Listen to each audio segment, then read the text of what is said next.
Hunched over on my knees, I fumbled in the dark to find the source of blood that was gushing from the soldier's body lying in front of me. A barrage of bullets were crackling, banging, clinking, and singing around me, eerily mimicking a sporadic heartbeat. Damn that adrenaline. My camera gear sat in a bloody pile on the bench next to me after I traded it for medical utensils. "What do you want me to do, Sergeant?" asked a young soldier who wouldn't be a day over 18 at least. And for a moment, the bright red spot forming on his sleeve distracted me. And apparently, he had been shot. I snapped back to reality quickly when the patient lying in my lap screamed in pain and delirium.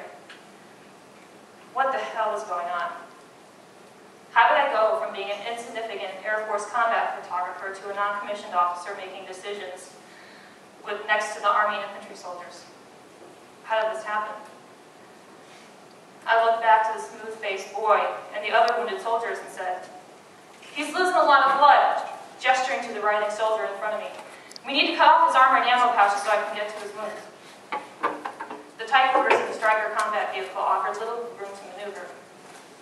A couple of guys started tending to each other's wounds as I continued to treat the poor dying boy in my lap. Despite the chaos, a soldier lifted a bloody, shaky hand, clutching the lighter and ignited his and his buddy's cigarette. I could sure use one of those, I thought to myself. On the bench adjacent to me, an Iraqi translator clutched his AK-47 so tightly that his knuckles started turning white. I ordered him to start cutting away at the critically wounded soldier's uniform. He stared at me blankly, clearly confused why I wasn't telling him what to do, or perhaps he was just shaken and scared like the rest of us.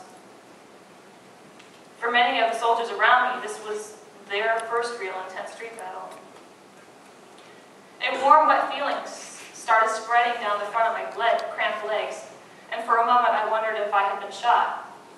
I looked down to examine myself, but the sun had already set, and everything suddenly became obscured.